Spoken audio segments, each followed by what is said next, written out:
আমরা পুশিন ঠেকানোর জন্য সতর্ক আছি। আমাদের বিজিবি খুব প্রশংসনীয় কাজ করছে।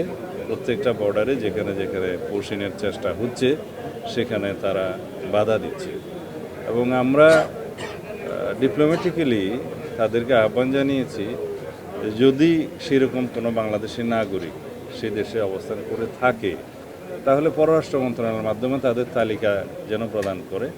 আমরা তাদের ন্যাশনালিটি ভেরিফাই করব এবং ন্যাশনালিটি ভেরিফাই করার পরে ডিপ্লোম্যাটিক চ্যানেলে যথাযথ প্রক্রিয়ায় আইনিভাবে আমরা তাদেরকে ফেরত নিতে পারি। সেরকম কিছু ইন্ডিয়ান ন্যাশনালও আমাদের এখানে পুশিন হয়ে এসছে, আদালতের মাধ্যমে তাদেরকে যথাযথ জিম্মায় দেওয়া হয়েছে, এরকম আছে। তো এটা বর্ডার ইস্যুটা দুই দেশের মধ্যে সবসময় একই রকম অবস্থায় থাকে তেমন নয়। তো যেহেতু পশ্চিমবঙ্গে একটা নির্বাচন হয়েছে, নির্বাচন পরবর্তী যে নতুন ওখানে স্টেট গভর্নমেন্ট আসীন হয়েছে, তাদের কিছু হয়তো নির্বাচনী এজেন্ডা ছিল, সেই হিসাবে হয়তো তারা এটা প্রদর্শন করতে পারে যে তারা বিদেশি নাগরিক থাকলে করবে, ফেরত পাঠাবে।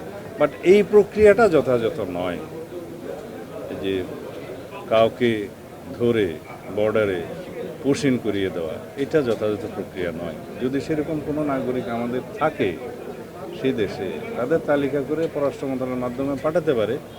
আমাদের ডিউ প্রসেস হচ্ছে আমরা তাদের ন্যাশনালিটি ভেরিফিকেশন করব।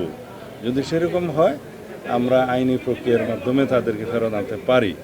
আদারওয়াইজ ন্যাশনালিটি ভেরিফিকেশন না হলে তো একটা বিভ্রান্তি থেকে যাবে, ধোঁয়াশা থেকে যাবে। কি পরিসংখ্যান আছে কতজন পুশিন হয়েছে আছে? আমাদের কাছেও আপনাদের এই যে সংখ্যা উল্লেখ করছেন সেরকম কোনো সংখ্যা নাই। আমরা একজনকেও পুশিন হতে দেইনি। আমাদের বিজিবি সতর্ক অবস্থায় আছে।